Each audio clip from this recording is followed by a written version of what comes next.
In a world where most people watch movies and then forget about them, these brave heroes join forces to watch them again and then talk about them. Join them in their epic journey as they go back in time, a decade and beyond, to revisit and break down films from a vast array of genres.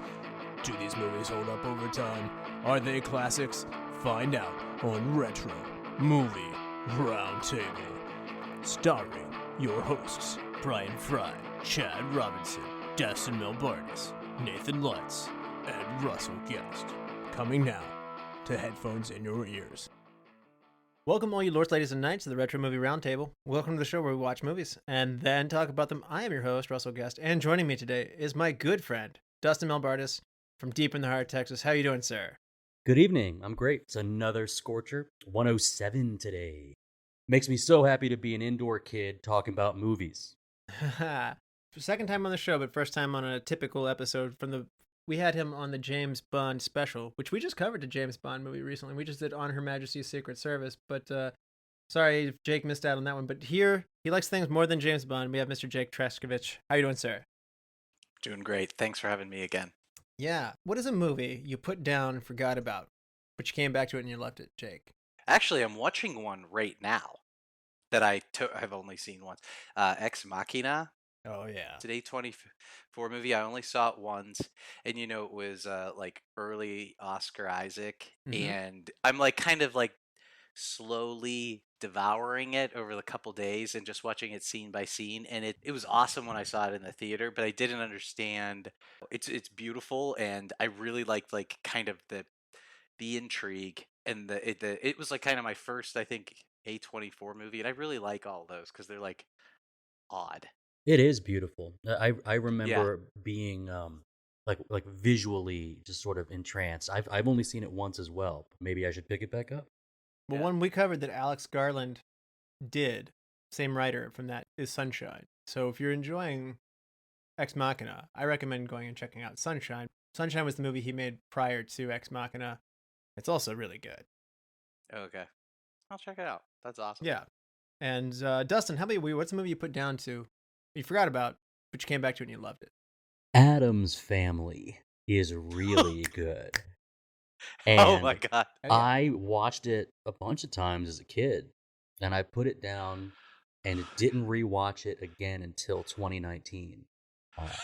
And I was like, this is so good. I don't remember what made me rewatch it. It was maybe I saw Angelica Houston in something, or maybe I was watching a Street Fighter the movie clip with Raul Julia. I'm like, let me just check out the Addams Family, and I'm remembering it's great. I think people remember the second one more, but the first one's very good. That's sad when a bad sequel dilutes the first one, but you know what? That's a movie that I also assumed just didn't age well from when you saw it as a kid.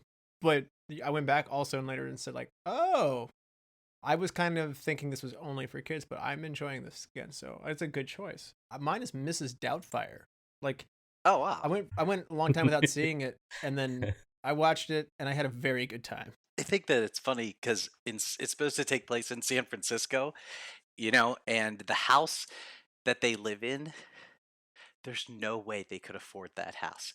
0.0%. It's in right below Billionaires Row in SF, and even back when it was made, no way in hell.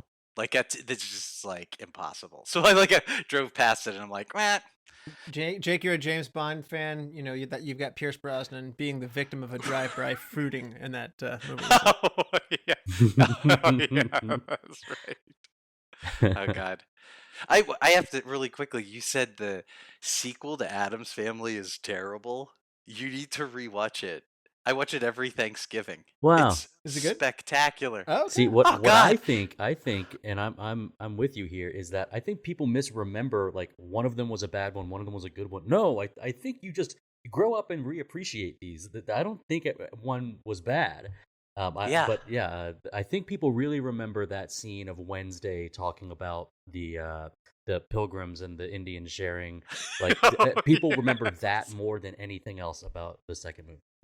When you write a letter to yourself back in time, and you can just say, you give all this important life advice, and at the end of it, in P.S., Addams Family really was good. Yeah. Yeah, it like, and the one-liners are spectacular. You're so cute, I could just eat you alive, and then Morticia's like, no, no, much too young. Like, it's all that crap of like morbid humor, which is kind of totally like Beetlejuice too, and kind of. and it's not done in the same way that like Elvira would deliver it, right? Like Right. Morticia Adams and Elvira are not the same. So like their delivery of these are very good.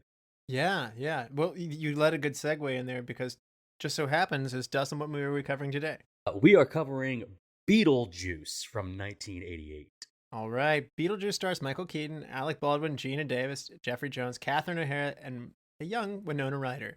It comes out in 1988. The budget is $15 million. It takes in $73.7 million. So this is a huge profit off of this movie. It comes in at 10th on the box office that year. It comes in just behind Cocktail and ahead of Working Girl, which, by the way, we've covered Working Girl, so check out that one. That was episode 98. Number one movie that year from 1988 was Rain Man.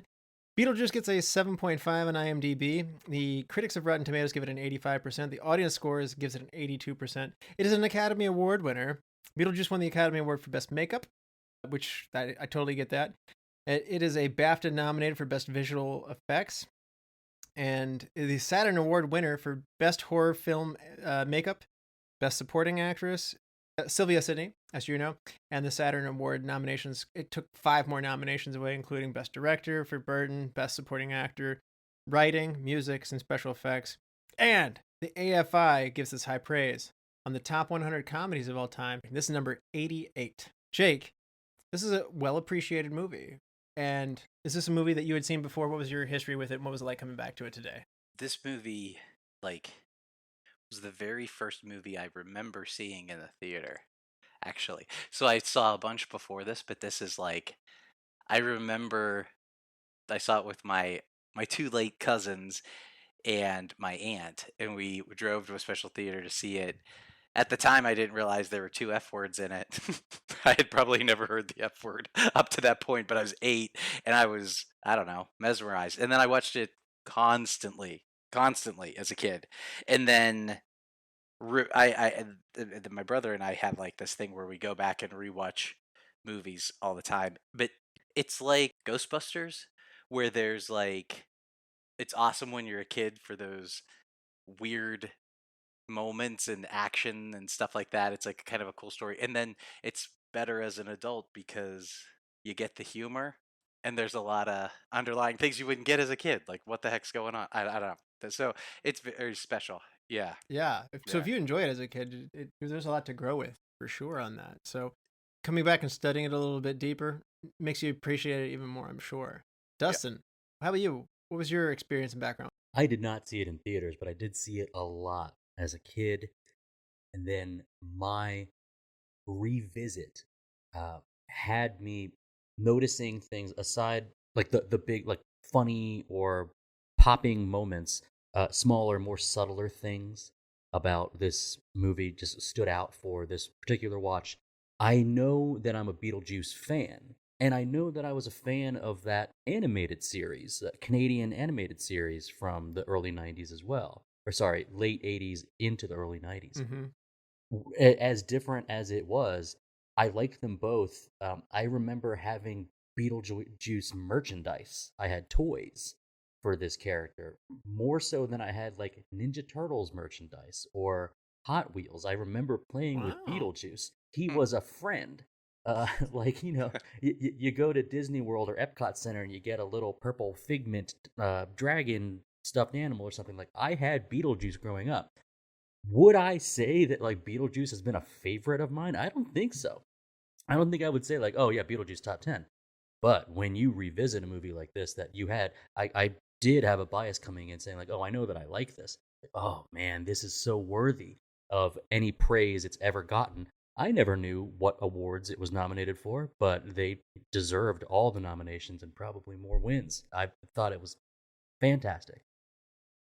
Yeah, I had been away from this one for a long time, but I actually first saw this one not so long after it came out, but probably in the mid 90s, like 93, 92, somewhere in there. And so I wanted to see this. I was begging my parents to see it because of the animated series that Dustin's talking about.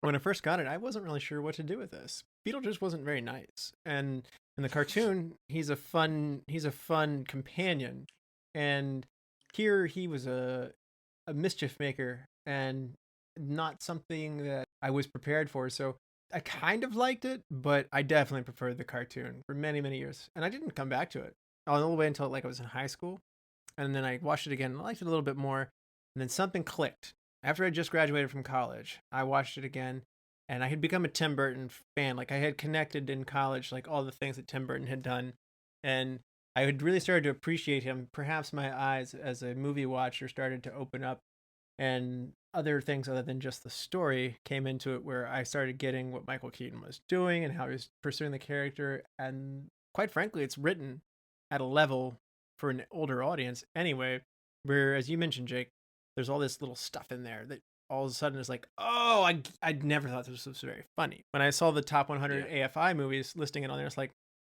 I mean, I like it, but why is it on the top 100 funniest? And now I come back to it, it gets funnier.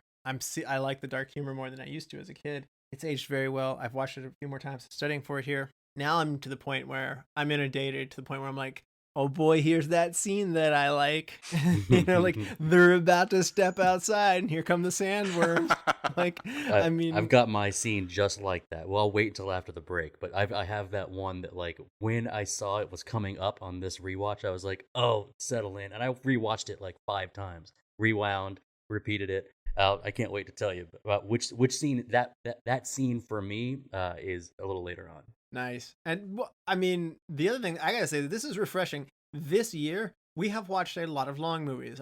We haven't totally tabled it up yet. It'd be curious to see at the end of the year. We've watched a lot of long movies this year. A lot of over 2-hour movies, and I think we've logged more minutes of watching this year than a typical year of Retro Movie Roundtable. So to be handed a 90-ish minute movie, it was like that was refreshingly short. It's a dream. It's a dream. You know how to make my day, man. Give me something in a tight 90 minutes. Ooh. Yeah, we just got done with Master and Commander and a few other movies that were just, these are long movies. Settle the in. Right stuff. They're good movies. They're long. So anyway, we will come back and we'll talk about Beetlejuice probably as long as the movie is, because that's how we do it here. So we will be back after these messages. There will be spoilers that lie ahead, so watch out for that. Welcome to the All 80s Movies Podcast. I'm Bill.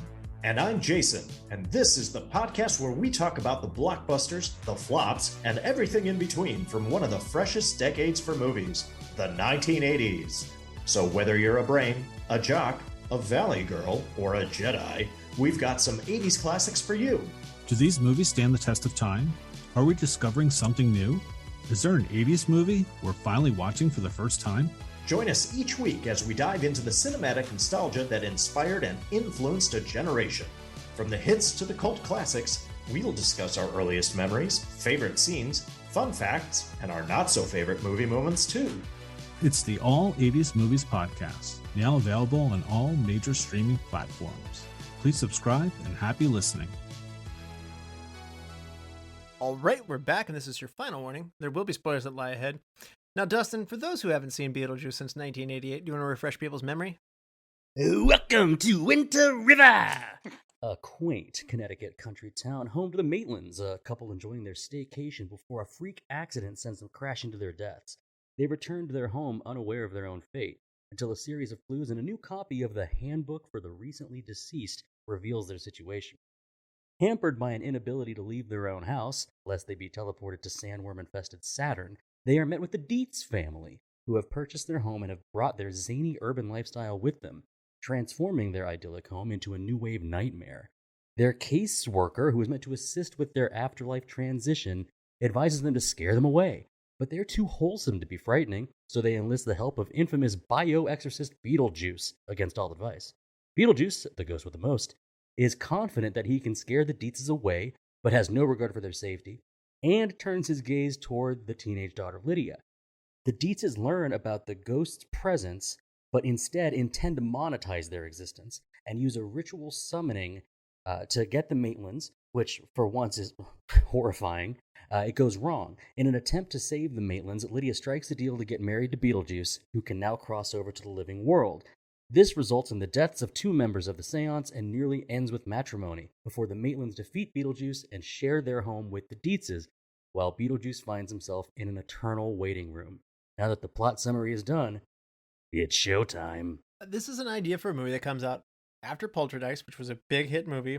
The idea of bad ghosts was like flipped into where like the house would be, the living would be the awful ones, which is a fun flip on this. Like the living are haunting the dead, and that's not one of those things that I got early on. I mean, Jake, you mentioned this too. What got funnier for you as you got older? I think that the first thing that was like, oh, this isn't made for kids is she's sleeping with Prince Valium tonight. Like, I didn't know who the hell Prince Valium was I didn't as a get child. that as a kid either. And then as a psychiatrist, I'm like, that is pretty spectacular. But the funniest part, and I never liked it as a kid because it was a preamble to the best part of the movie, was when Catherine O'Hara, Dilly, is making food and she's like, ghosts. You're telling me this is a ghost. And like she starts going down this pathway like, I'm making a dinner tonight for 7 people, and all of them except one have been on the cover of Vanity Fair except for you. You know, like, and it, like nobody would have catch that as a kid, but like all those like little tiny, and then like to change the subject at dinner, the dad proposes that toast, and it's really quick, but it's like, I'd like to like the toast to intrepid friends, 2 dozen tow booths to be with us here this evening. Their buildings go condo. You wouldn't hear that as a kid. Like it's just like how quick, and some of the things even Beetlejuice is saying, you know, we're simpatico here, you know, that sort of stuff. Like it's very clever and very well worded in every scene. Yeah, may your buildings go condo isn't funny when you're 8. No, you're like, what is this guy saying so quick? You don't even know. And you don't pick up on the fact that he's kind of on the ropes either. You know, like Yes, I think that he's a nervous developer who has breakdown. bad ideas. I did not pick up on the fact that his boss was kind of agitated with him. It's just like, you know how much you like that idea that I had? Everybody loved it. And like he just kind of like rolls his eyes and like Right, kind of it's like like- exhales and looks away at the floor like, not that again. Right, because the last selling point of his presentation before the seance or whatever is like, Decon is on its knees to sponsor the insect zoo here. Like it's like he is like trying to rebuild his yuppie existence, and it's just spectacular. You have, That's like, no another idea. thing you wouldn't have really picked up on. You know, his boss Maxie Dean says on the phone, "Nobody made more money than you until you lost your nerve." And so Yeah. that's why he moves out to Connecticut to I suppose, like, all right, maybe he can rebound. But that was completely lost on us as a kid. We're like, okay, they're just a kind of a kooky duo. He must like the outdoors, and his wife, the mom, Lydia Dietz, she's just a little kooky. No, he's been ostracized. They show you the things about these characters very quickly. They're not quite caricatures, but the things you need to know about Charles Dietz and Delia Dietz, like all these characters, come really quickly. Even the Maitlands, you see they are a playful, loving couple immediately, and they die at 8 minutes in. But you see, like, oh, this is how, like, it is idyllic. It's almost perfect for them. And then boom, disaster strikes. So like they did a good job writing it that way too, that you see exactly who they are right away. Yeah. I think the juxtaposition of city folk to country style living is very funny, and I did not pick up on how just funny Catherine O'Hara is in this. She's very funny as like just being repulsed by like, you know, like she's the weird one, and like I mean, like I think most people like, cause like, you know, and I'm an architect. I love modern architecture. I raise my hand. I'm the weird one who wants to live in a glass house. I you know, like I mean, but I mean, Delia on the other hand is just like so far down the down the whole like she's lost connection to everything Right. else. She's probably the biggest bad guy of the living world. If you think about it, she embodies that, like, it's really weird. I have no idea how she does it too. But you were talking about the juxtaposition of city and country, and I was like thinking today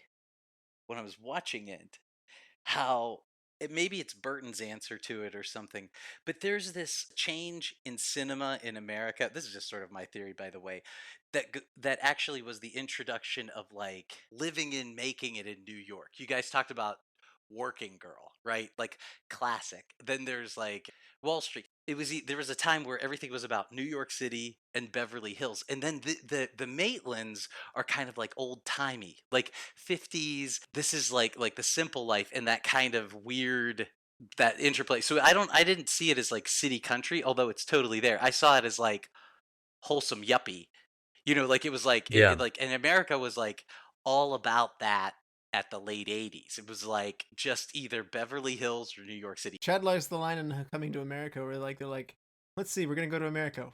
Well, we can either go to New York or LA. It's just, Yeah.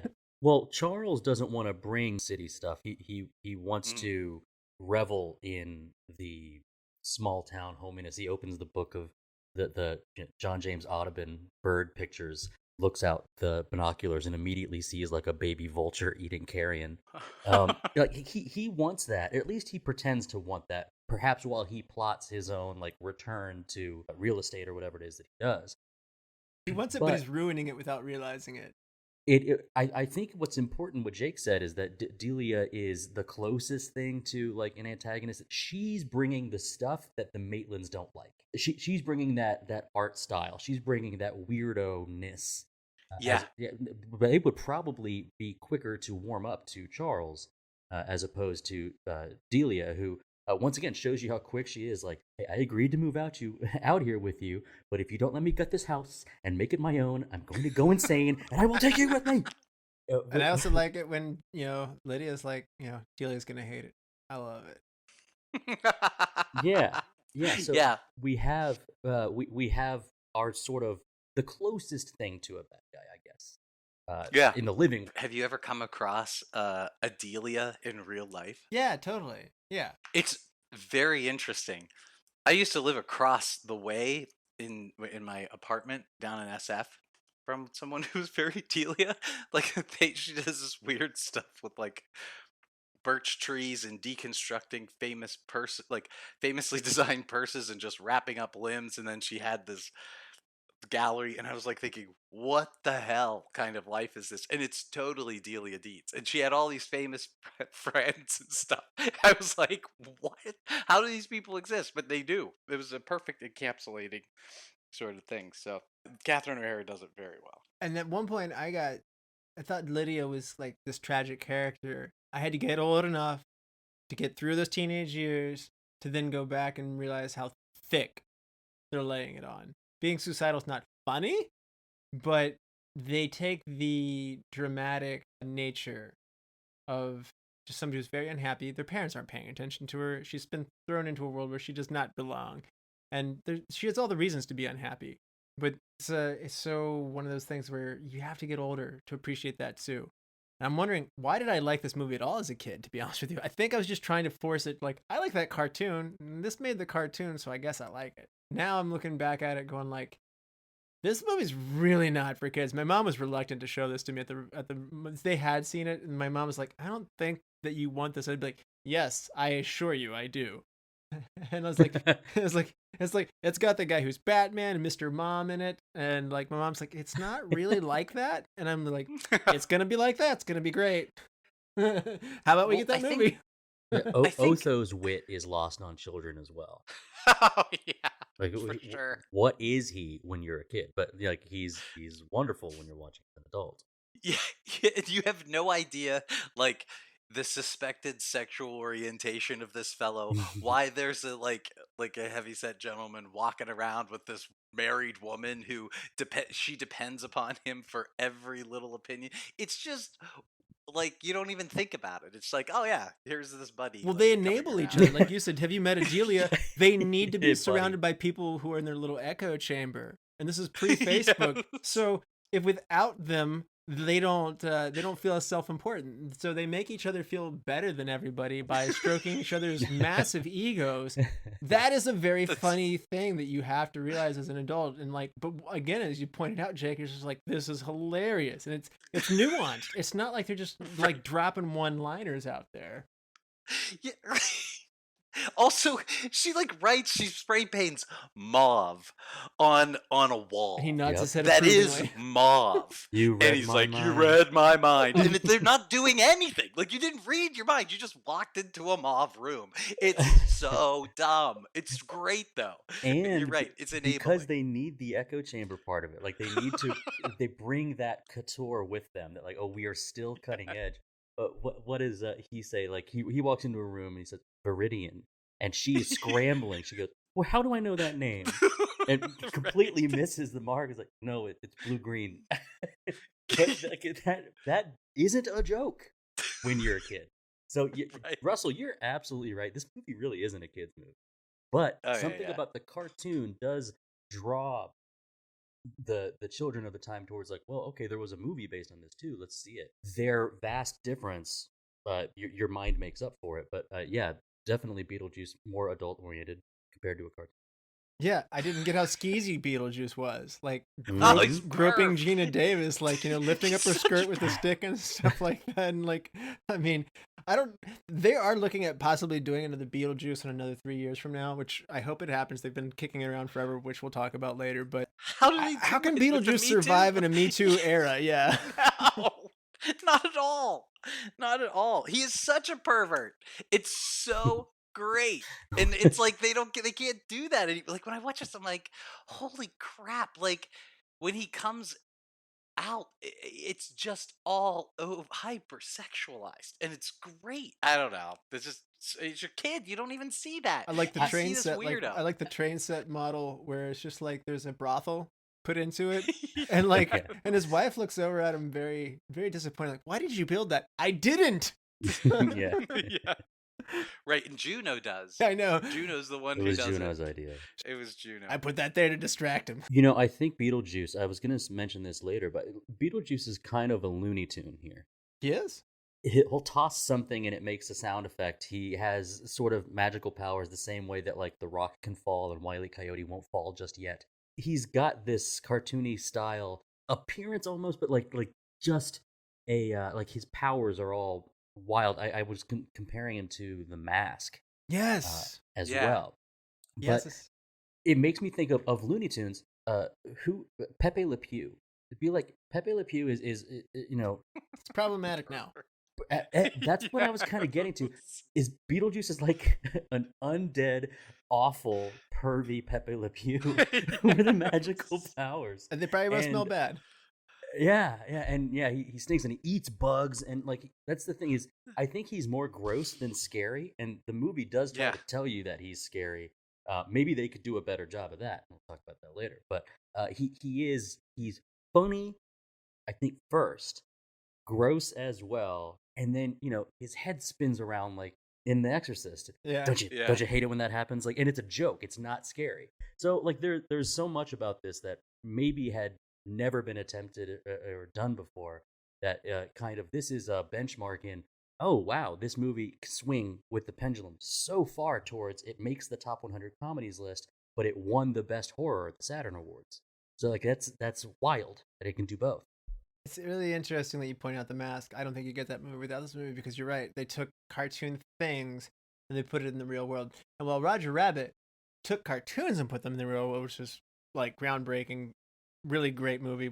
I hope we cover that someday. But this does that with practical effects, I might add, in like with real life actors. And and you're right. There's something very Looney Tunes funny about that, and I like that. That's right up my alley too. Seeing real world stuff with real world consequences, so to speak, happening with Looney Tunes effects.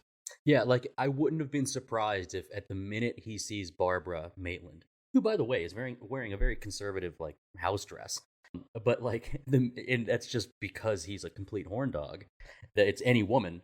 It would not have surprised me at all if he like took a mallet and like smashed his head, or if his tongue unrolled and he howled like a wolf. Ooga. Exactly. So Eyes pop out. Yeah. and so somehow he is a combination of these things that stands out and lasts. There's a reason why even 30 plus years later, there's still the idea of, well, maybe we won't make that remake. Although I appreciate their hesitancy because as it is, pretty good. They know that like, hey, we're not doing a trilogy with this. maybe it's all it ever needed to be. But do you get enough Beetlejuice, Jake? He does not really. Granted, he's on a TV ad on TV, but if you take the TV ad away, it's 1 hour, 8 minutes before we get Beetlejuice, before it's showtime, like before he's really revved up and he's really into it a lot. He's talked about, he's Really? mentioned. Yep, it's late.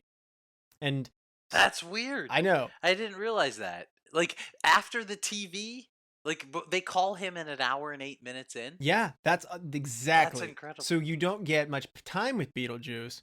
We have actually talked so much about how we like Lydia. We've talked so much how we like Charles. We like the other people characters, and that's really unusual because the title character, the lead actor in this, is not really in it very much. Right. Like, it's funny, like you just said, Jake, you're kind of surprised by that, but do you get enough time with Michael Keaton Beetlejuice?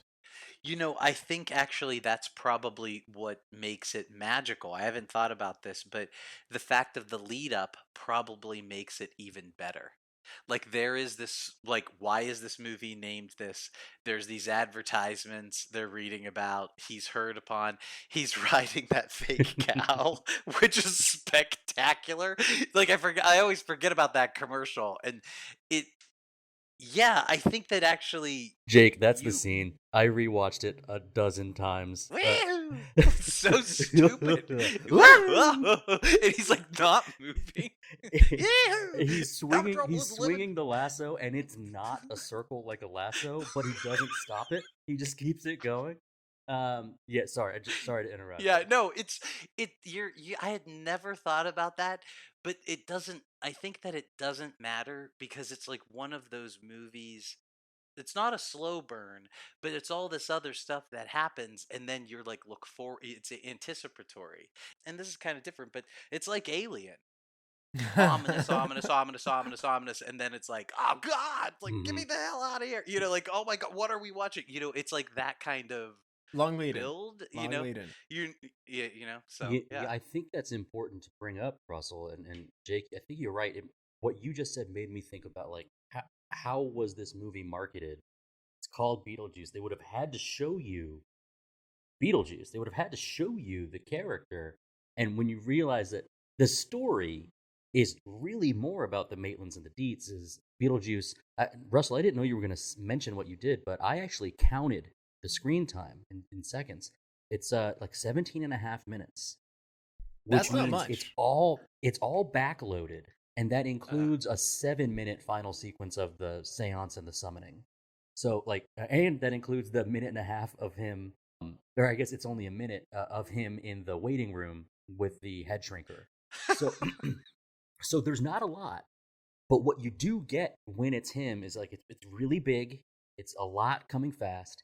But yeah, it makes me think that the way they marketed this must have been like, okay, in the trailer, which is maybe a minute and a half, it has to be so much Beetlejuice, and then in the theater when you're watching it, you're just like, when is it coming? When is he going to be here? Yeah.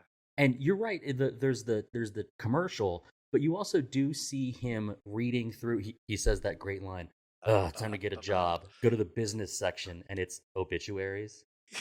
Yeah. And so you do see him in his little underground lair beneath the house or wherever it is. So it's not really FaceTime. So yeah, very, very low amount of a screen time. I think it's really good too, though, because if you think of all of the scenes that he's in, it's way too frenetic. Like, think about if there was like an hour of just solid Beetlejuice in and out. It would be a lot for an audience. It'd be like way too much. Yeah. And when you were talking about like that anticipatory sort of vibe, I was thinking a lot of my movies that I really love are anticipatory. It's like a slow burn. Like you have to, like you get enveloped into the movie and then something happens at the end and there's like I don't know, I actually, that's usually my kind of jam, I guess, now I think about it. You're making a good point though. Suspense and comedy is not something you talk about. It's like you said, you're anticipating to it, but you're building to something. It's not like suspense, like I'm literally at the edge of my seat, I'm sweating, I'm riveting, I'm grabbing my seat, but you are kind of being held wanting, and when it comes, it kind of makes it really good. So that's an interesting element of comedy. I don't actually know if I can think of any other comedies that have that suspense in it, that anticipatory. But there's a lot of other jokes beforehand. The jokes are actually the Maitland Dietz lives, as opposed to Beetlejuice. We haven't really talked much about like the Book of the Dead, The handbook for the recently the deceased. Handbook for the Recently Deceased, Juno. The wacky, crazy world of the undead is also very funny. Yes, it is. It's full of red tape. It's disappointing. I mean, you think of heaven and hell, and this is something that's something that's not quite purgatory, but it's just weird. I mean, everybody takes on the characteristics of where they were when they died. The Dietzes are an exception to this. They should be wet the whole time, and they were written to be that way, but Tim Burton said it was just too mean to have their actors be wet the whole time. That's unbelievable. I just went and I grabbed my own personal copy of this that I got off of Etsy, by the way. That's awesome. I'm glad you have that. I do have an Etsy. This was a gift. Somebody got me the Steve Zissou like ring for being in his little cadets or whatever. I have a Zissou ring. Etsy's great for that type of thing. It's so good. Listeners, you can't see it, but he's got a full handbook for the recently deceased in his hands. It's awesome. Perfect. It's a hard read though, and that's also adds to the humor of it. Reads too. like stereo instructions. Right.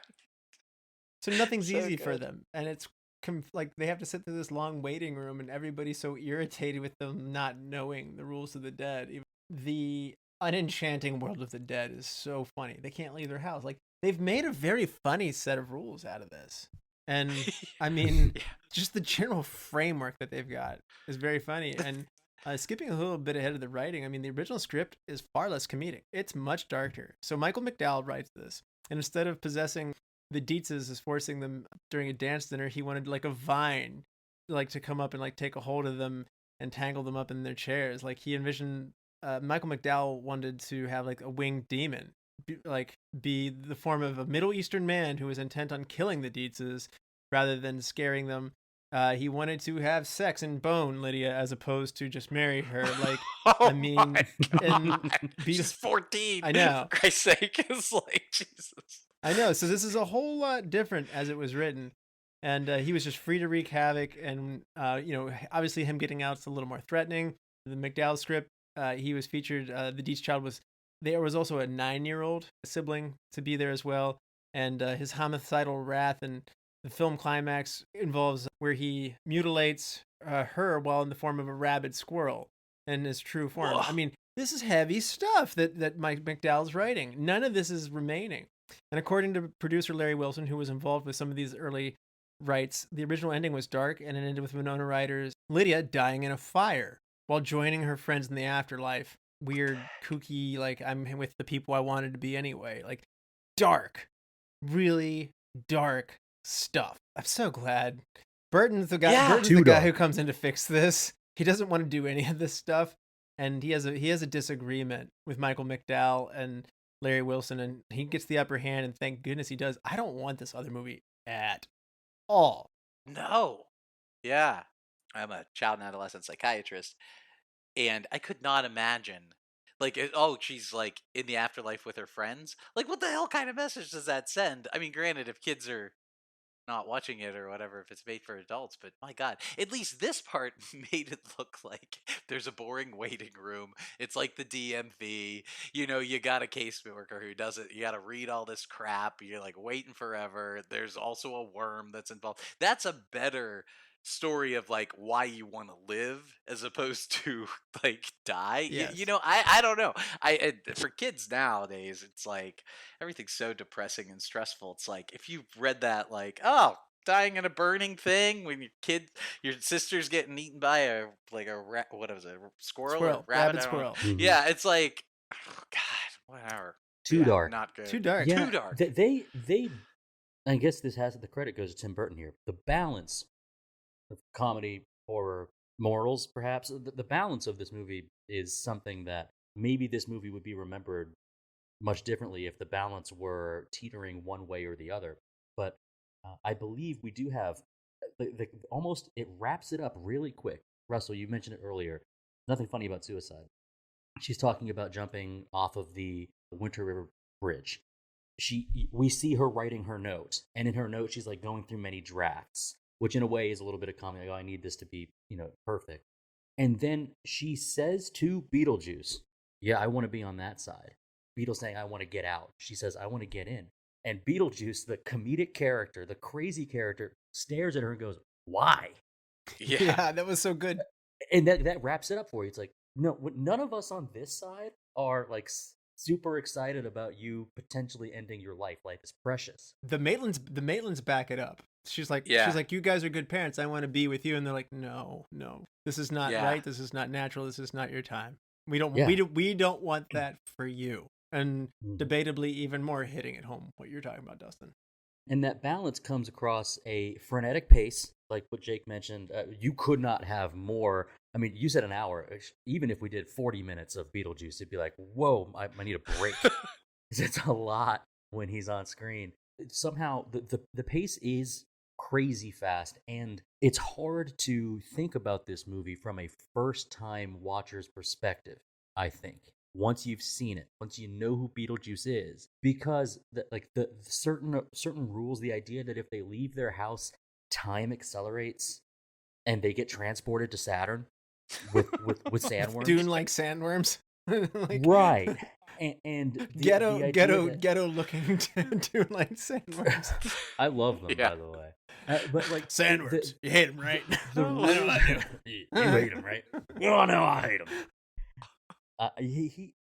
The things about like, okay, you're gonna use only so many of your help vouchers. Like it's indicative of like our mental health, like our own like American healthcare system. Like, you're already asking for help now. You're gonna meet your like afterlife deductible or whatever. Like all this stuff is like the pace is so fast, and it still works. If you tinker with this movie too much, it becomes unbalanced. And so, thankfully, our final project held together with some other glue, like a fantastic soundtrack. The things that keep this movie afloat kept it in its essentially only form.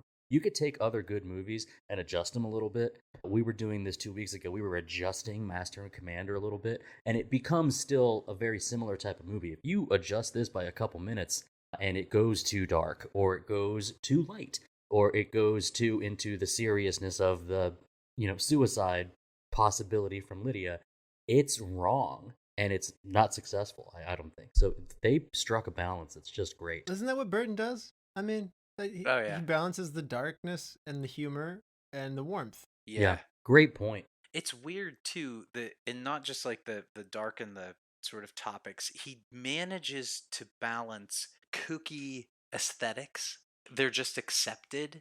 Does that make sense? Like if you think of all of Burton's movies, it's just weird looking, and you're just okay with it. Like, oh, all right. Like, you just pass through it. You know what I'm saying? Like, it's wild. This was a little different. Nightmare Before Christmas, which we covered, he was very directly influenced by German Expressionist art, which is, I love that stuff. But he's bringing it to a world outside of an abstracted art form and putting movement to it through this claymation. And even the claymation animation in that takes on a certain life of its own. Here, there's influences of that because it influences him. Beetlejuice being such a dark character and stuff like that. But it's also funny to have this postmodern art. Like you were kind of talking about, like this new wave feel. It's in the 80s. The postmodern movement is still there. The notion of deconstructive is like what they do to this house.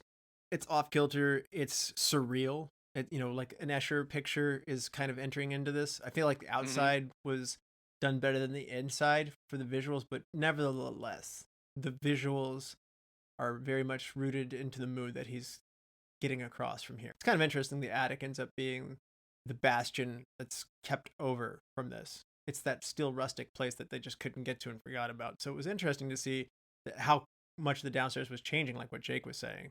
But then there's this one little place that belonged to the Maitland still. But even more so, like, so what I'm thinking too is Pee-wee's Big Adventure, Beetlejuice, Edward Scissorhands. Which Scissorhands comes after this. 2 years later. The aesthetics are weird. Yeah. But they're all different. They're individualized. But as an audience, you just accept them and you don't think twice about them. You look at the kook and you just...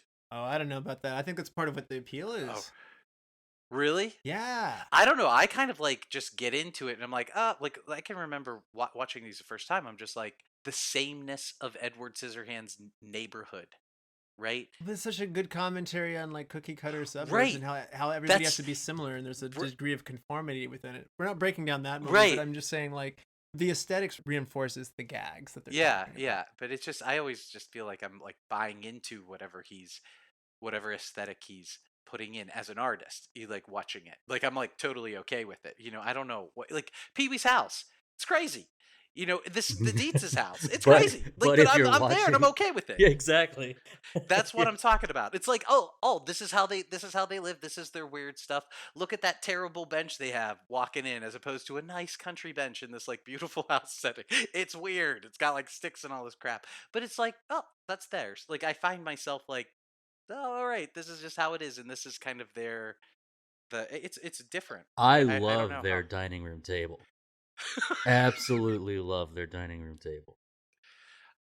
I find a piece of furniture that I like, or something about their house every single time. This past time when I watched it this afternoon, the matte blue in the kitchen is phenomenal. That color is just like her outfit it's in the weird. kitchen, like the I think it's a turtleneck sweater and like bracers combo. And that's the other thing too, is there was a joke earlier. It's like, nice big kitchen, you'll finally be able to make a decent meal. And it's like, man, so Death like stare. even like husband ragging on his wife's cooking and trying his hardest to get away from his family. That's another thing that you miss as a kid. Like, how's that funny? Like, no, you want to get away. And the thing is, Yeah. wouldn't you expect that she's not a good cook? But you see her with a pure Mario Batali amount of ingredients in that kitchen, and she puts together that shrimp dish or whatever it is. It's like she exquisite. does it, so it's not just the ordering Cantonese. It's she can cook as well. Apparently, I don't know. Yeah, for sure. But going back to how this thing was made, like, so co-author Larry Wilson, who wrote this with Michael McDowell, he said, believe it or not, that horrible script idea that I read earlier, they took it to Universal and they did not like it. And the director of the development, director William Hill, was friends with Larry Wilson, and he brought him there, and he was, he thought he thought this was a good thing, and he was like, he gave him Beetlejuice to read, took the weekend, he came back, and he was thinking it was going to get a good reaction. He read it, and he came back and told him, what are you doing with your career? Like, what is this piece of weirdness that you're doing? Like, I think you have a promising future, and you're developing into a very good executive with great taste for material, but why are you going to squander it all in this piece of, and I'm going to paraphrase, crap? And so they chose not to pursue it, and they sold that property off to the Geffen company, and it sat there. And following the financial success of Pee-wee's Big Adventure that you mentioned, Jake, Tim Burton became a interesting, bankable director that they could work with. And he was actually already kicking around Batman. Warner Brothers was willing to pay for the script's development. They were less willing to greenlight Batman at the time, so there was some slowdown. There had become a disheartened lack of imagination and originality in the scripts that were coming in front of Burton. And Geffen handed Beetlejuice to him. Burton gets a hold of this, and at first, Larry Wilson's brought onto the board to continue rewriting with McDowell, and Burton replaced McDowell and Wilson with Warren Scarron. They had creative differences, to put it lightly, because clearly this is the direction they went. So Burton and Scarron rewrote, drastically shifted everything. They got rid of all those sinister things, and they changed the tone of this. So Burton knew what it had to be, and he got the right writer. So Warren Scarron was the guy who kind of helped create this thing that we're all sitting here with giant smiles. Like, we have video on, we're all just smiling ear to ear at how fun this is.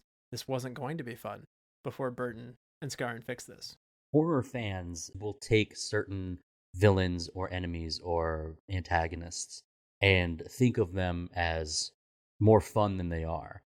I know that as some of these franchises go on, you can add more levity.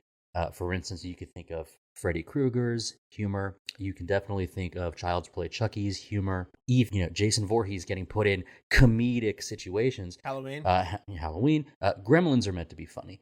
So, there's an idea that, eventually, some horror movie, horror fans will like. And I was watching a game show one time where one of the contestants said, the Cenobites seem fun. They seem cool. And it's like, okay, it's like that's crazy from Hellraiser. Right. And I was like, that's what, but just like that's their fandom. They will attribute something like positive and fun to any of like the worst things. Like Butterball, he's really he's a jolly guy on the side after. Yeah, you he's know. a great time. Get a couple drinks in him. Yeah. But no, but then we get to like, okay, Ridiculous. this is intentionally written to be less dark. And all of a sudden, Beetlejuice has a much wider appeal than just horror fans. It was a stroke of genius to take it away from the darker side. Because had it stayed dark, there still would have been people that said, like, oh, yeah, Beetlejuice is the man. But now we can all kind of agree that he has a very special place in fandom. Oh yeah, it's interesting that this is Yeah. connected. I think of Burton as being the hot topic, like the overlord of hot topic, because he seems to like Yeah. he seems to touch the overlooked, passed over kids. You can call it goth emo, whatever you want to slap it, like the drama kids, whatever. I don't like those labels, but I mean, like he is really connected with the outsiders, and this movie banked way beyond that. To your point, Dustin, like this connected Yeah. with way beyond that audience, because all those other ones that we're talking about, they're kind of cult classics. This one hit the box office and tore it off the lid, because I mean, top 10 movie in the year. That's pretty impressive. It was so profitable because it was a low budget.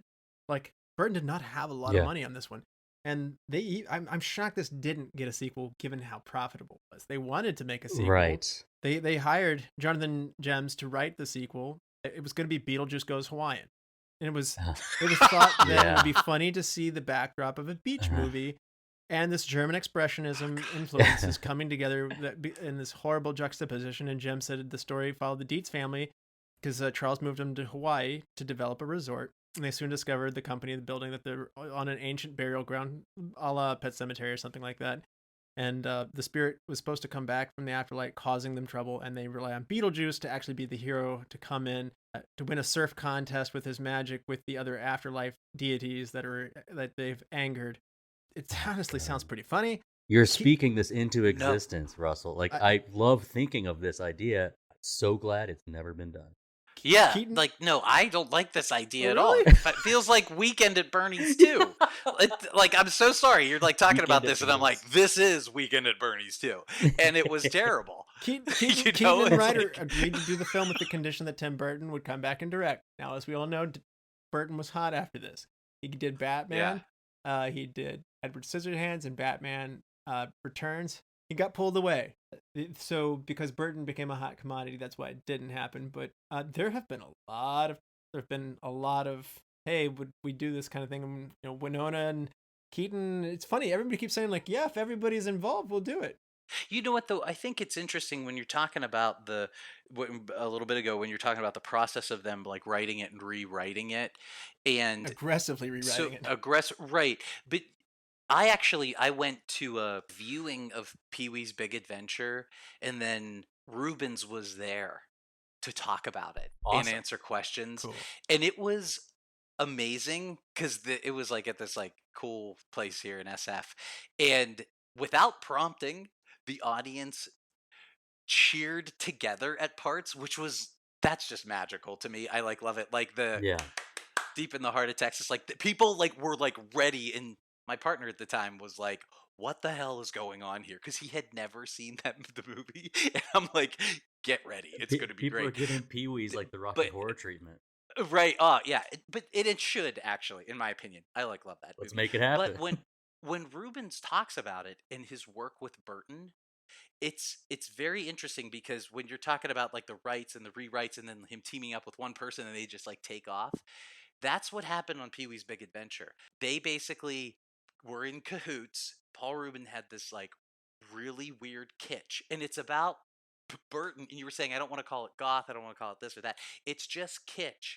And it's like he feeds into another person's kitsch and then just develops something in his own eye. And that's what they said, that there was like extras or people that were like moving the statues and stuff in his front yard to create Pee-wee's house.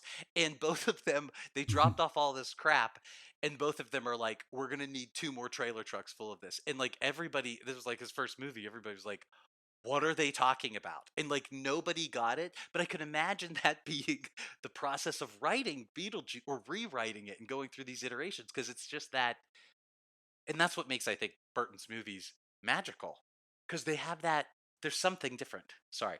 He has that attention to detail as a director of what is going on in the production design, what they're wearing, and what the environment they're in. I mean, Wes Anderson does this, but I mean, but Tim Burton takes the fantasy into this, and it's not an established movie that's like a fantasy. This isn't Lord of the Rings. They are inhabiting Connecticut. You know, this is Winter River, Connecticut. It's a fictional town. Right. It's actually East Corinth, Vermont, if you want to go visit it. And actually, I hate to disappoint you even further. It's a set that they built. So, like, if you want to go visit, I know that house doesn't exist. Oh, but in a way, so you could tell that it was a set. Like, I liked how cardboardy it was. You know what I mean? Like, it just goes along with what you said. Like, it was cheap, but it was designed to look that cheap. Believe it or not, they only had $15 million, as I mentioned earlier, to do this, and only $1 million could be reserved for visual effects. Think about that. Oh my Only God. 1/15 of the budget in a Burton film goes to visual effects, and it looks this cool. It's getting nominated for all these makeup and costume awards, and that is resourceful to the maximum. So much respect on that. For sure. The bridge they had to build that too. Like, that's not a real bridge. They dammed up a tiny little creek. I did think to myself when I was watching it this time, I was like, yeah, nobody's dying from that car crash. No, You're mildly inconvenienced, not. like in The Office, like when they drive a car into the lake, like you get out and you're wet. It's like, wow, I'm cold. Let's go home. Like, no, yeah. It's like, oh gosh, my Volvo sinking. They had plenty of time to get out. It's like a little river, you know. It's a creek. Like, it's a creek. Yeah. It's a sure. creek. Yeah, but they do dam it up to make it seem more ominous, so that so the car isn't just sitting on rocks, so this car can actually sink. But that's one of those first cartoony moments. The dog standing on the board, balancing the car. They swerve to miss the dog, and the dog, the only thing keeping them from their peril, and he walks off, and then they fall into the creek. So we accept that Looney Tunes nature because of the dog. You know, like you've set like, this is the reality that we're in. Like, that's the tone. That dog was important, because without that, like, we're all saying, like, are you dead from that? Yeah, the Looney Tunes thing, I'm going to keep thinking about the different things. It's totally what it is. There's so much about it too. I believe Adam Maitland gets his teeth yanked out, and they become like little chattering teeth, and they're biting at Beetlejuice's feet during the wedding. Yeah. There's all types of things like that. The head shrinking. I had a toy that would shrink, that the head would shrink. I love that. I love that it's like this witch doctor that you don't like. He's just not saying anything. He's like the chief from like Cuckoo's Nest. Like, he's just not saying anything. Right. And Beetlejuice has this astronomically high number of like 249.78 million. Like, I mean, like some massively high number, and the witch doctor has 4. And I like how Beetlejuice is like, oh, look at it over there, and like switches them crudely, drops it at his feet, not in his hand, and then like he's like, oh, looks like I'm next. Actually, Good thing too. Hey, there goes I got a Elvis. photo shoot with GQ here in about an hour. Yeah. And it's like, the Witch Doctor 2 is distracted by Elvis. Like, that's just ridiculous. And his It's head so shrinks great. down, and because he's sitting next to the guy with the shrunken head who says nothing. You don't know what's up. But Well, he can't And say right anything. His lips are saying And shit. right before that lady's sitting there with the legs she's severed in half by the magician, and he's like trying to look up her skirt. Right, she's on the one half, Yeah. like, and then has to move over. Oh, it's so good. It's just perfect. and then he shrinks his head down, and even though he's like, "There's a good look for me."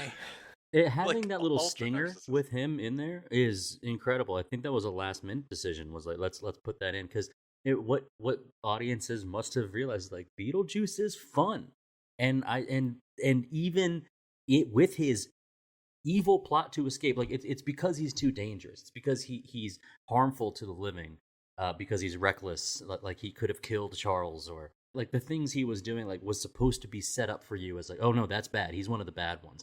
And Juno, the caseworker, kind of tells you like, oh no, you really don't want to use him. The way that we do it is archaic and bad and old, but don't go that way either. Like, so they try really hard to make it to where he's more menacing, but and I don't know if they actually achieve it, but even still, like, he is just kind of a joke machine that came straight out of Toontown. Well, you know, Keaton said that this is his favorite film, of anything that he filmed, Oh, wow. which is high praise. And Yeah. he ad-libbed about 90% of his lines. An Oh enormous my amount of God. this is No Michael way. Keaton just riffing, and it shows though, doesn't it? I mean, like you said, the Yeah. pace that he's doing, you can almost picture Michael screwing around while getting his makeup applied, saying the stuff, making the crew laugh, and saying, "That's a keeper." He Yeah. enjoyed being this skeezy, like decayed, like dead guy. Just a lot of non sequiturs to connect with whoever he's trying to manipulate. Correct. Like, attention, Kmart shoppers. Like, it's like, Hmm. I will say something that's everybody has heard on the commercial to get everybody's attention right at that moment, and then nothing else that's like hooked to it. It's amazing. Vitally, we credited Scarn and Burton, but we really do need to give credit to Keaton, because so much of, like you said, it's isolated, but it's also the magic that, like, it's the payoff. Without that, it won't work. Yeah. And so Keaton also brings his own magic to this. And like I said, like Dustin said, it's 14.5 minutes of the film that Keaton's in here, but they're all golden. But when he's trying to lure the fly in, and he's like, "Hey, I got something to nosh." That Zagnut. Mhm. Michael Keaton's from Pittsburgh. Zagnut's Yeah. like the Clark subsidiary. I wonder if he had something to do with that product placement at that time. Why would they pick Zagnut of all the? I feel like it's a Right. funny I word. feel like that's a I key. feel like it's also a funny word, and it's also obscure. So like if you do a Snickers, it's not as funny as if you pull out something really, really Zagnut, weird. yeah. Beetlejuice likes Zagnut for some reason. Yeah, it's like weird, but that has to be like a Keatonism from the Clark factory in Pittsburgh, right? That's how I would interpret it. Burton told him that he was supposed to like not be from anyone. Keaton plays off of that as well. Like, he talks about like, Oh. I lived through the plague. That was a good time. Right. You know what I He mean? did Like, attend Juilliard. He also is a graduate of Harvard Business School. So I mean, Right. he's got quite the credentials. Yeah, but what I'm saying is I wonder personally If it was a Keaton, if he was yeah, given yeah, if he was given the like free reign, it was like, oh, he's supposed to hold up something. Well, I'm going to hold up something from my hometown. Do you know what I'm saying? Maybe. I bet that's how that happened.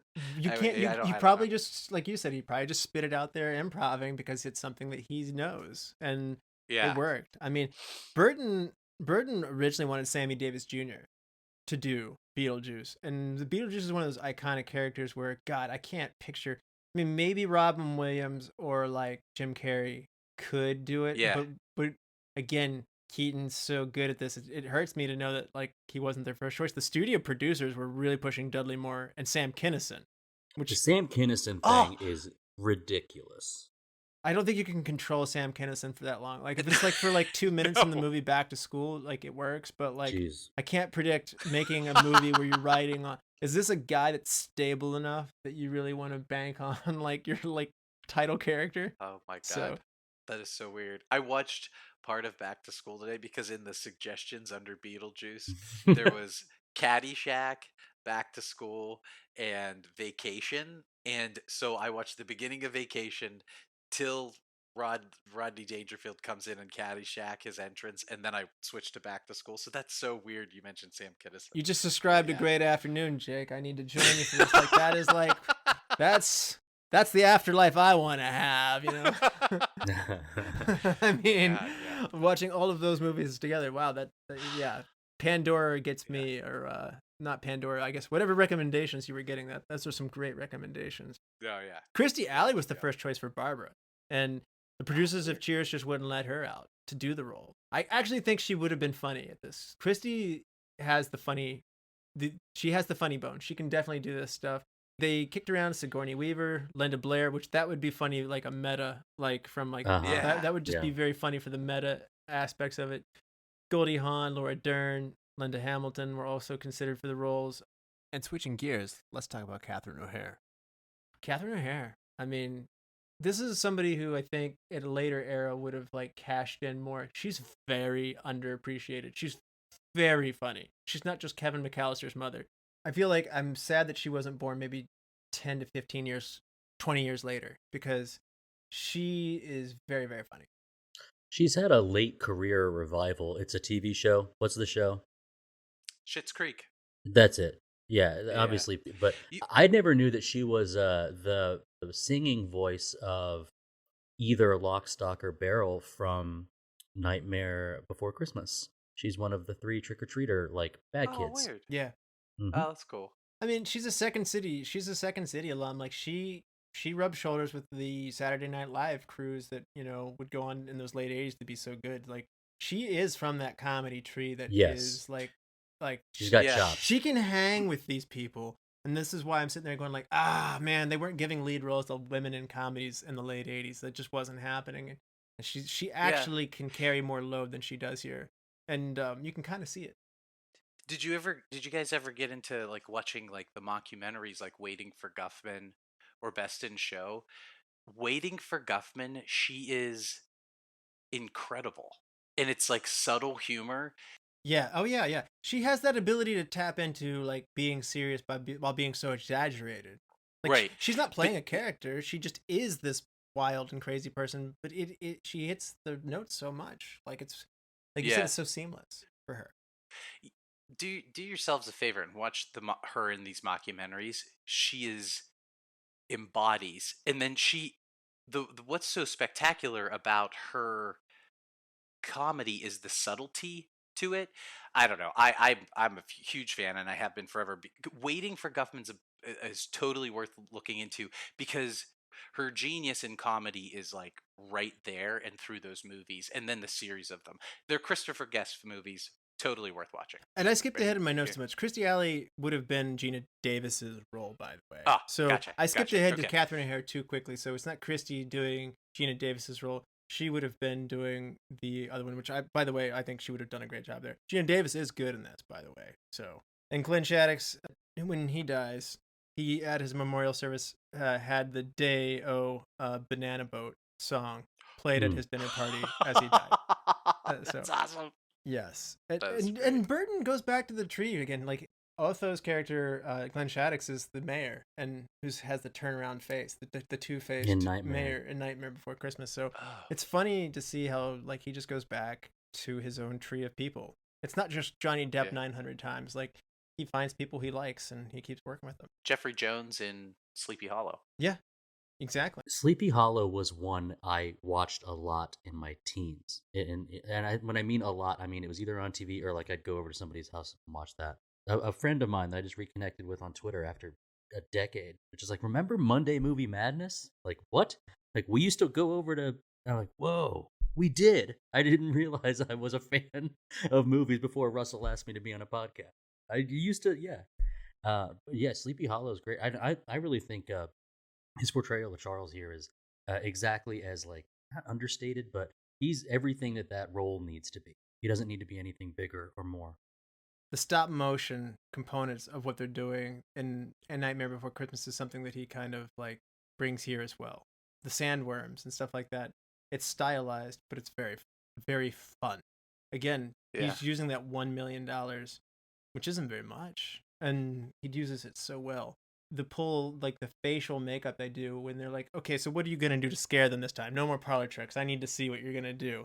And they like stretch their faces out or like they take their eyes and put them in their mouths and stuff like that. Again, these are scary, creepy things, but they're handled in a way that are also getting laughs and they're still using their regular voices and they're not even like, roar, I'm scary. It's, they're just so crafted. There's so much detail that Burton takes and puts into his little set pieces and the makeup. And that level of care makes rewatches really fun. They didn't know the snake, though, was going to be Michael Keaton. They drew a snake, an animatronic face, with no resemblance to what Beetlejuice's rendering had to be. And so after Keaton got cast and the makeup developed, they had to go back and redo some of that so that the snake bared some Beetlejuice-like resemblance, as opposed to some random monster. Because when they're like, nobody's going to know this is Beetlejuice, it's just a snake. And that was a problem. So good catch there, too.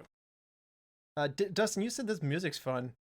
The Day-O Banana Boat song when they're at the dinner table, I mean, that's an iconic scene, and the jump in the line is just like a wacky, like, this is Harry Belafonte songs. The Harry Belafonte stuff like, it's is just so great. not, like, Danny Elfman's going to be associated with Tim Burton, but yes. But these warm, sunny Harry Belafonte voices are just, the juxtaposition's wild.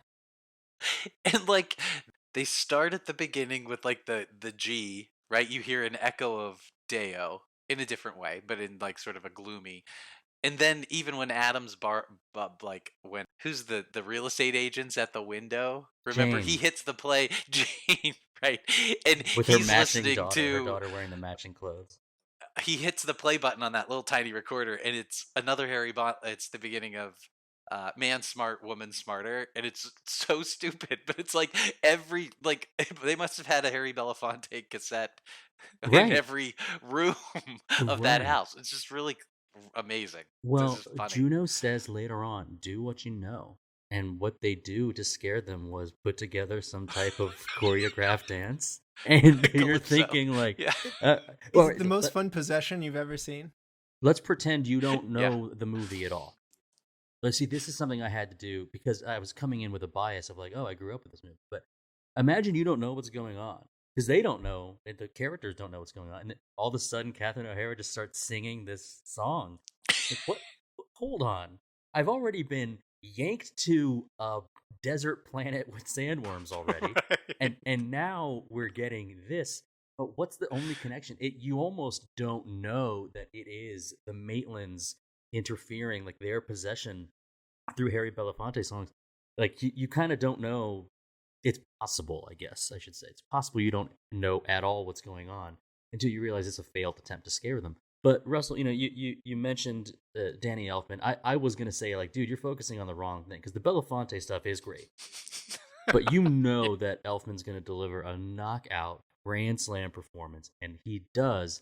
I had actually put Beetlejuice's soundtrack over some of the other soundtracks that he's known for.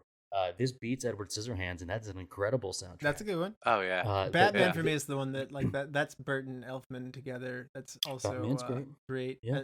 Although you can't top Nightmare Before Christmas. There's things about this. The Nightmare Before Christmas doesn't have to, except for the scenes where he's delivering the presents in the homes. You don't get any of the homey, the suburbia or like rural stuff. Like when they're when Adam is driving down to Maitland Hardware, because apparently that's his job. He's a hardware store owner. Yeah. There's some very pleasant, light, upbeat strings. That's like, okay, we're not getting into the Beetlejuice suite yet. We're getting into the same music that when Lydia is riding her bike back to the house and everything's fine. Exactly. And it's very reminiscent of the type of music like when Peg Boggs is driving around Edward Scissorhands. Elfman does a great job of here's normal everyday light stuff at the same time as doing here's some very quirky quick glissandos, big brass hits, and this one is another killer soundtrack. I like there's something menacing and fun in the beginning. The title credits are rolling, and you know you're in for a fun time. There's darkness to it, but it's still fun. That's a hard balance to do. It's a hard balance for Burton to do visually and in comedy, and yet it's also a hard balance for you to do as a musician. And Elfman is just as skilled as Burton for hitting that balance. Yeah. I wonder if though too when you were talking about like the Maitlands, it's not like Morricone. Ennio Morricone. Who did like with the like having I feel the like he spaghetti does western. more characters. He does more like character music. Like if you watch like Once Upon a Time in the West, like Burton doesn't have like a here's your character entrance thing. It's more of like here's the situational vibe like that you have in like when you have like the Maitlands driving or like Lydia back. It's like back to normalcy. They're going back to the Connecticut lifestyle versus like the darker doom and gloom pending Beetlejuice arrival thing. I hate to harp on this. Pee-wee's Big Adventures is incredible too.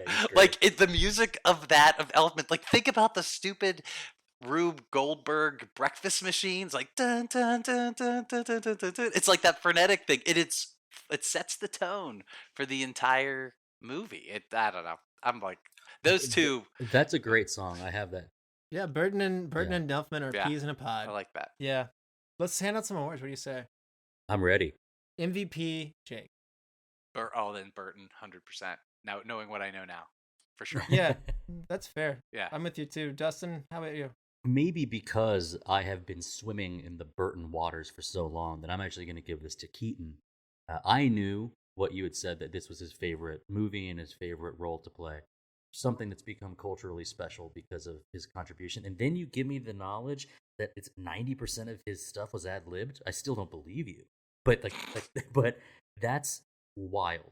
And it's not because I had Beetlejuice toys as a kid. It's because like this, people know who you're talking about. People know this. So I'm going with Keaton here. I was won over for sure in researching this, and I saw what the Michael McDowell script was, and I was like, this is terrible. I don't want this at all. Yeah. I mean, another like you heard what the other executive thought was on the script. It was terrible, and and they saved it. So that's so cool that they transformed it. It makes you wonder, why on earth did Tim Burton ever do a remake of Willy Wonka and the Chocolate Factory? Why did he ever do a remake of Planet of the Apes when he can take drivel and turn it into something so good? Why on earth did he get lazy and do those two remakes? I don't know. Yeah. Best supporting. I think you mentioned this. Is this going to be Catherine Hare for you then, Jake? Yeah, I think. She's kind of unsung, and she's a genius. Like, just sort of has that, like, her delivery and appreciation now versus when I was younger. You know, she embodies the role. Love it. Dustin, how about you? Best supporting. She embodies the role. Jake said it, and she brings the role to life. More that when you're an adult, you see that type of person. God, Jake, when you said, like, have you ever met a Delia? Adelia. I'm just like, oh, God, you know, you realize you have, or like the ones in your life. And she does that so well. And while I wouldn't say, because I didn't watch that TV show, Schitt's Creek. So, like, aside from that, like, I only know Catherine O'Hara from a couple roles. And Home I Alone. think this is the role for her. So, she's mine as well. I hate to be one note, but Jake, I'm going to copy you and Dustin on this one too. I mean, it's a clear winner. Catherine O'Hara is just so good, and it really shines through here. I wish she had gotten some leading parts in a comedy at this time period. I want to shout out Sylvia Sidney though too. The character Juno is very funny. Like there's just this grumpy, cantankerous nature of the character. Like you said, DMV lady drove that home, Dustin. Perfect.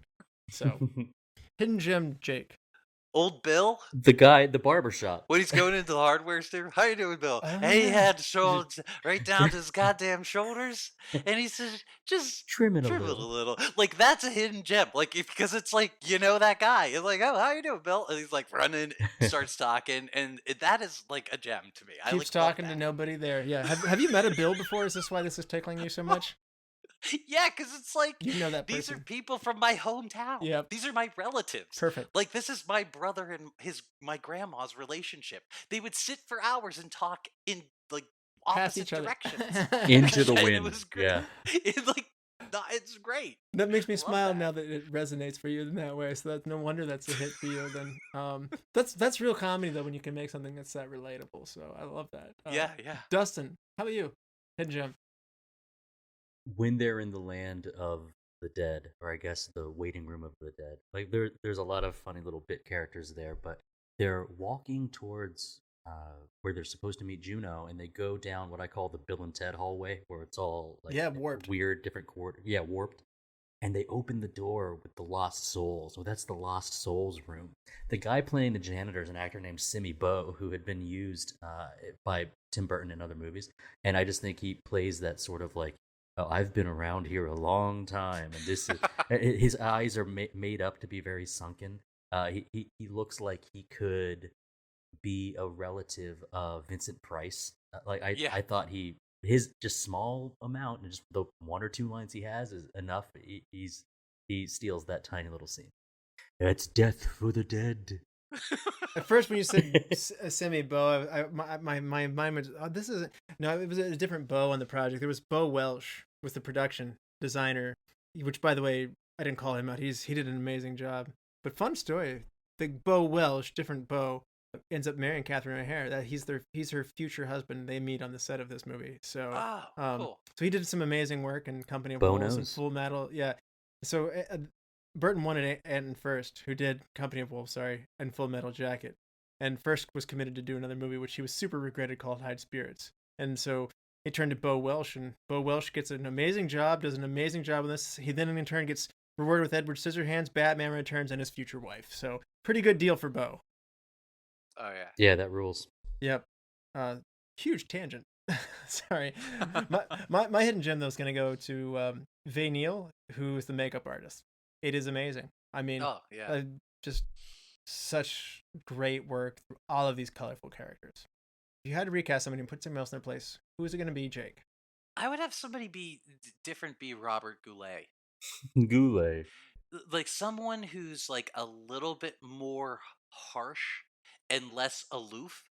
like maybe a James Woods Oh, or something like that. yeah. Like, do you know what I'm talking about? Like somebody who's like cutthroat type of has that kind of embody, like, because Goulet's not a powerful. I mean, he's like just aloof. He's just kind of there. He could have played maybe he could have played it up a little bit better, but I don't know. That's yeah. Sure. Dustin, recast somebody. Put somebody else in their place. I like Sylvia Sidney for this, but I am going to recast her. I'm going to put Jessica Walter in instead.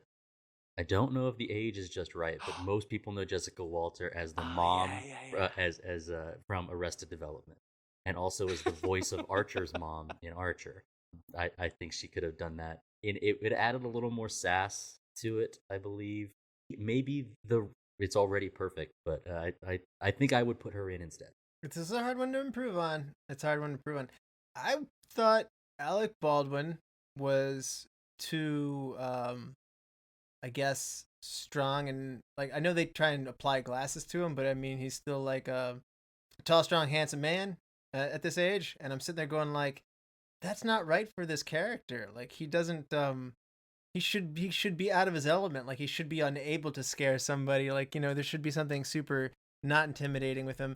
And maybe it's just because we just talked about Little Shop of Horrors last week on the show, but I mean, Rick Moranis would be so good to see struggling to scare people and stuff like that. But he also could bring the warmth too for like, no, don't kill yourself. So I could see him doing both of those things. He's a good foot shorter than Geena Davis, probably. So I don't that could be a little bit of a problem, but I'm going to overlook that. But but you're getting him off the heels of Spaceballs and before Ghostbusters 2. So he's got a year where he doesn't have a movie to his credit here. So he needs this in his catalog, I think. That was perfect. Yeah. Dustin, you don't look happy. I appreciate that Alec Baldwin had this because I think he wanted always to be a leading man in movies, and I don't know if that really. If you were to look back and ask young Alec Baldwin like what your career should have been, I think it would be different than what the reality is now. So whenever I see him kind of like as a lead, I'm always kind of happy that it's there. That's what I'm thinking about. I'm not thinking about Rick Moranis as him. I think that's funny. I like that. Russell was talking about like I was kind of staring into space. It's because I was thinking about Alec Baldwin's career. I was not thinking about Rick Moranis as a sub, which would be fun. Career win. But hey, he gets to be Jack from 30 Rock, so that's all. Yeah, good. And you're not used to seeing my angry face because I'm always happy to be on the podcast, but I walk around most of the time just fuming, really mad at everything, just so people don't talk to me. I about said you gotta pay to talk to me, but hey, the podcast is free, so you can listen anytime. Best shot, Jake. When there's that like tiller in the yard and the refurbished house with all the cars in front of it, and it's like just blowing past the garbage that's supposed to be collecting, like it just like it's the shot of the house that has been totally remodeled, and it's like the creakingness of it. I just like that shot. I think it's just interesting. You're like my wife. She picks these very, very small things that nobody writes home about. Very special to her in these movies that she loves very, very much. So in a way, I'm used to this sort of thing. So sure. Dustin, best shot. This was tough for me. I almost went with Delia and Otho looking into the study when she's screaming at him that she'll go insane and take him with her. Because I thought that was great, but it's Beetlejuice coming out of the grave when they dig him up, and he bursts out. It looks like he's on wires. He's wearing like a dirty duster and like a guide cap. It's not what he's wearing on the poster, but it's the first time you see him in full body. I just think it's like this is finally 47 minutes in or whatever you said. This is finally when we get a big. We get a big reveal. You've got organ playing during it. He's got that iconic gravestone. That's his gravestone. Here lies Beetlejuice. I thought that was the coolest shot. It's your introduction. Here's the rest of the movie. Bam, here it is. Mine's gonna be Geena Davis riding in on a sandworm abruptly. Like it comes very quick, so it's a very fast cut, and she's riding on top of one of these stop motion sandworms to eat Beetlejuice and save the day at the end. It's a crescendo. It's an unexpected climax. It's riding a sandworm. It's just so funny. And it's so good because Beetlejuice even said earlier, it's like, sandworms, you hate them, right? I know I do. It's so perfect. So while he was trying to do it in his sleazy car salesman. So it's a nice little callback in its own little detailed way. Best scene, Jake. Hands down, the dinner. Hands down. Close second would be the attention Kmart shoppers. That whole, I'm happy. I like it, like, real you know, good like about myself. So without further delay, that's second. But the dining room, that I rewatched that so many times as a kid. It never gets old. The interest, and I was watching it extra hard today just kind of to get like different glimpses of things.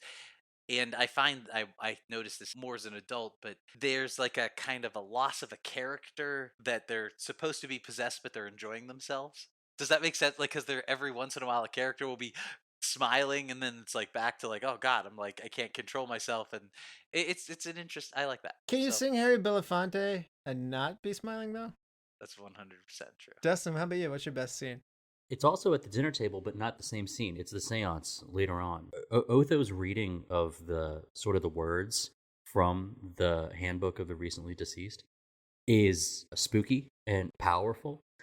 You are coupled with that with Adam and Barbara disappearing from each other, which even though everything that they encounter in the movie is new to them, none of it is, I guess, particularly scary to them. Like, we're dead. Barbara, I don't think we have anything to worry about. So nothing's scary. But when they start fading from each other's vision and they start grasping at each other, like, it's scary. And then they start aging.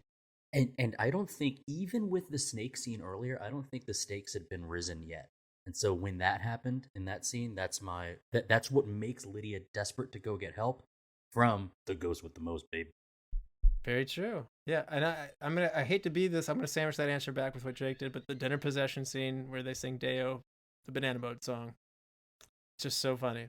It hits you abruptly because Catherine O'Hara is the first one who does it too, and I love that everybody is still themselves until one at a time they are singing different parts of the song. Like, what are you doing? And like looking under the table for where's this speaker coming from, and then he pops up singing himself. And then Otho, like, he like throws the like ice bucket, and then he's like smiling, and then he's like, why am I doing this? Like, you know, like there's that change mid-action where he's like being forced, and then he realizes he's so good in it. Yeah, he's good. Yeah. We didn't get to call this out though. I do like it when Glenn Shadix has this tearaway black suit, and like as Beetlejuice is haunting them all, and his version of haunting Glenn Shadix is to have him wear a white suit instead. It's like an awful leisure suit too. It's terrible. Yes. And he runs out because it's his worst nightmare. That's the worst thing you could do to Otho. It's the worst thing that could happen to him. He wears white. Yes, so good. Now, so good. Best wardrobe or makeup moment, Jake. I like Wedding Beetlejuice. I like that. Attention Kmart shoppers, I'm so sorry. That is so good. The carousel on the head, the arms that are all wrapped up, that is great. It's a good sight gag. That's like that's it. Yeah. Sorry. Yeah. Dustin, best wardrobe or makeup moment, of which there are many great ones. Everything Delia Dietz wears is incredible. She's everything great. She wears. I mentioned the little curly Q, like her hair like plastered to the side of her head. So that's the dinner scene where she's got the kind of the wavy things towards like her cheekbones. That's an awesome one. I think the one that I like the best is when they're eating takeout Chinese food. She's wearing some sort of elbow length gloves in her hair, and the gloves kind of look like a spider in her hair. I think that they used Catherine O'Hara like as a canvas to put these incredible clothes on. And Russell, I think I like to point out a good and a bad with most movies. It's all good, baby. This is a great wardrobe movie. Delia, though, too, the other good one is like whenever the construction manager is leaving and she's like, if you tell me what you did, I'll tell you why my husband fired you. She's wearing like a white sloppy shirt with one arm. Arm is black. It's really weird. It's just weird. It's like in that part, it's like she's supposed to be lounging around the house, and it's just this weird avant-garde sort of yeah, it's I great. I also Yeah, like though sorry. that like she passes out hard when it's like time to go to bed. So maybe it takes her time to like get into something good later on in the day. My best wardrobe is kind of an effect. I like the blue lady who's been sawed in half. Like, because I mean, Beetlejuice rubs her leg, and then like she's on the other side of him. It looks good. Again, if it could be done corny and it doesn't go well, it would be there. We didn't get to it, but shout out to Winona Ryder wearing the red wedding dress. There's something Yeah. very cool music video element to the such a saturated red dress. It's a horror depiction scene. She doesn't want to be marrying Beetlejuice, so it's kind of funny, but also it's a cool dress. So also Winona's a very lovely lady. Her veiled hat at the dinner table. We'll build you a dark room in the basement.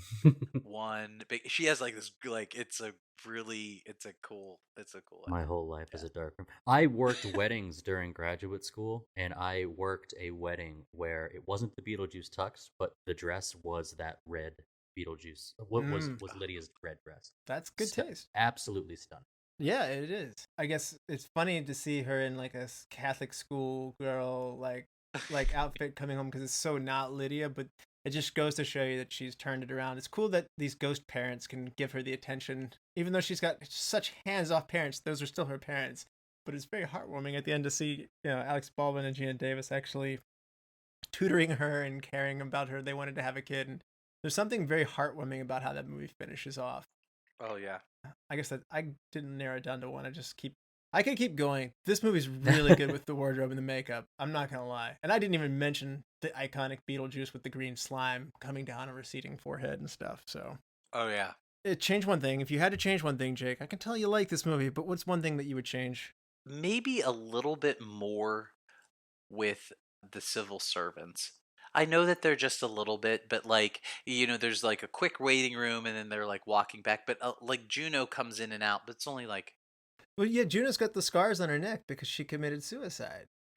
Right, but a little bit more of that like weirdness in the afterlife of like the why you don't want to go type of thing. Like, I think that could have been a little bit more of that. Like, I think they did it enough, but that probably would have been kind of cool as to if there was other weird, quirky rules in the afterlife. I kind of would like that for some reason. I think it was enough, but I think that would be neat. Like, why is there that janitor?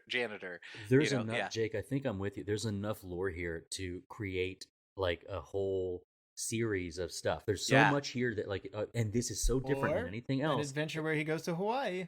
Just saying. Yeah.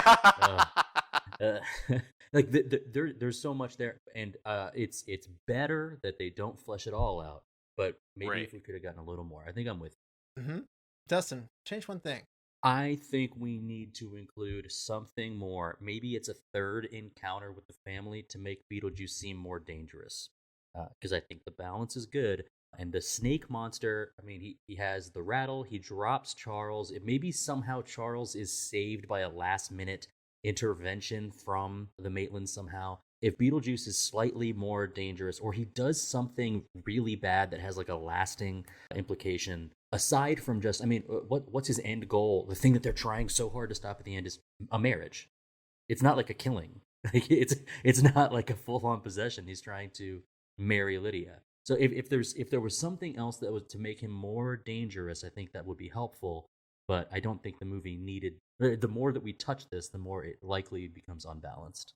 Besides just having more Beetlejuice or wanting the director's cut where you can see all the funny things that Michael Keaton's doing, I think the Maitlands, everybody looks like the way they were when they died, and that's a very funny sight gag. And I know they would be uncomfortable the whole time, but I think it would be really funny to see Geena Davis and Alec Baldwin be like wet the whole time, or like pulling wet hair out of their face as they're talking. I think you can use it to get reinforcing gags throughout the movie, or like say something funny but then like have water running out of your mouth or something like that. And I think there could just be something. I'd be tempted to at least ask them, like, hey, can we just keep dumping water on you all the time? Practically, it seems like torture. I can see wanting something. I don't know if being drenched the whole time is what I want. Maybe we change the way they die. But I like the idea of, that maybe it has legs. We just never gave it a shot. Best quote, Jake. Like the whole commercial speech, like, having trouble with the living. You want to get rid of those pesky spiritual. Like, I love that whole thing. I like that. And Kind of that used car I don't salesman know. tone to it. Yeah, I think that's great. I think that's like my favorite. There are like two others. If you guys don't say them, I'm going to tell you which the other ones are. I can't believe that was mine. What I have written down is having trouble with a living. Are you tired of having your home space violated? But the way that commercial ends is also very funny with for no reason at all. Like, Chew on the dog? Yeah, no, it's before that. He says, I'll do anything to get your business. I'll eat anything you want me to eat. I'll swallow anything you want me to swallow. Like, that's his theme song for his business. That doesn't make any sense, but it's the scene I laughed at for, that scene is only a minute long, but I rewound it so many times I had to watch it again. So fun. I'm similar but different here. Mine is Adam asks him, what are your qualifications? Well, I attended Juilliard. I'm a graduate of the Harvard Business School. I traveled quite extensively. I lived through the Black Plague. That was a pretty good time, that. And I've seen The Exorcist about 167 times, and it keeps getting funnier every single time I see it. Not to mention the fact you're talking to a dead guy. Yeah. The honorable too. We picked Beetlejuice ones, right? But the other thing too is Delia coping with her stress and telling Lydia that like she's preparing a dinner party. Like that is great. That's so funny. And then, like I mentioned, Charles's toast. I think that those are great.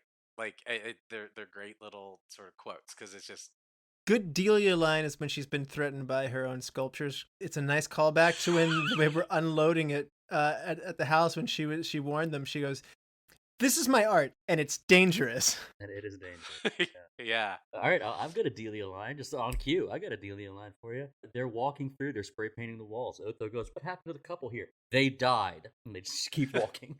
Like, does not care at all. Yeah. Okay. Definitely. It's the big moment, Jake, on a 5-star scale, half-star intervals. What do you give Beetlejuice? Oh, it's 5 stars. It's my second favorite movie of all time. So, no doubt. Dustin, a 5-star scale. Tim Burton kills it. The characters are all extremely memorable. It's become a touchstone for goth kids everywhere. Even before Nightmare Before Christmas stole that show. We talked about how he's a Looney Tune. I do think the editing could have been cleaned up a little bit, particularly towards the end when they can't say Beetlejuice. Well, that's the thing that stops them. It's the thing that beats him, is saying his name, and they edit it to where they all can get Beetle out, but they can't say the rest. I think that would have been helpful. Then I had to do what I mentioned earlier, where take a step back as if I don't know this stuff, as if I didn't watch the cartoon as well. There's a whole bunch of stuff that to any other viewer would be extremely confusing. Like, well, why did they go to Saturn? What are these sandworm things? Is there anything at all important about the fast forwarding of time when they're not inside the house? Adam, you've been gone for 2 hours. How long were we in there? 3 months. Like, what? Does it matter to the movie at all? No, not at all. I don't know. I think that it sets up there are rules that they are not attuned to in this afterworld, and this is just we already have that. That's one of the weird ones. But here's the thing: movies are meant to be entertaining, and everything about this movie it's a 4.5 stars. I'm with you, Dustin. I'm 4.5. This is one of those ones that I'm sticking to what I wrote down, saying 4.5, but I've enjoyed it, and anytime I'm just grinning about it as I'm talking about it so much, it does have me questioning going forward.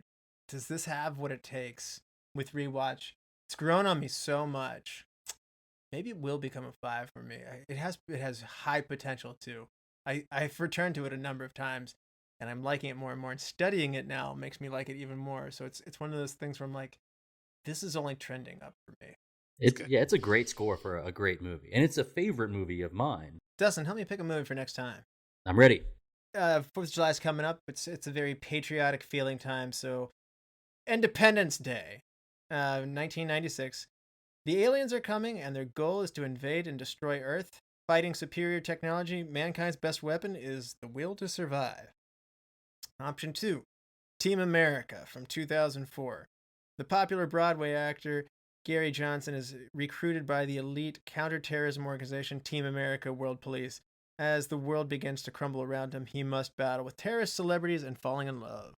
In option 3, Captain America, the first Avenger from 2011. Steve Rogers is a rejected military soldier, transforming himself into Captain America after taking a dose of the super soldier serum. But being Captain America comes with a price, as he attempts to take down a warmongering terrorist organization. think I would hope we cover all of these someday, but we're going to go with Independence Day, 96. Welcome to Earth. Yes. All right, Jake, thank you so much for coming on the show. We really had a lot of fun with you. It's a pleasure. Thank you guys so much. I had fun too. And thank you, all the lords, ladies, and knights of the Retro Movie Roundtable. We invite you to reach out to us, so we want to hear from you. So subscribe, rate, and review on iTunes, Spotify, Stitcher, wherever you get your podcast. We really appreciate it, because that's what helps other people find the show. So it takes like no time for you, cost you nothing. So just go on and give us a 5-star, and it really helps proliferate the show. And whatever you need us to do, we'll eat anything. We'll do anything. We'll eat anything you want us to eat. We'll swallow anything you want us to swallow. Come on down now. Chew on a dog. Thank you, Dustin, and give us a like on Facebook.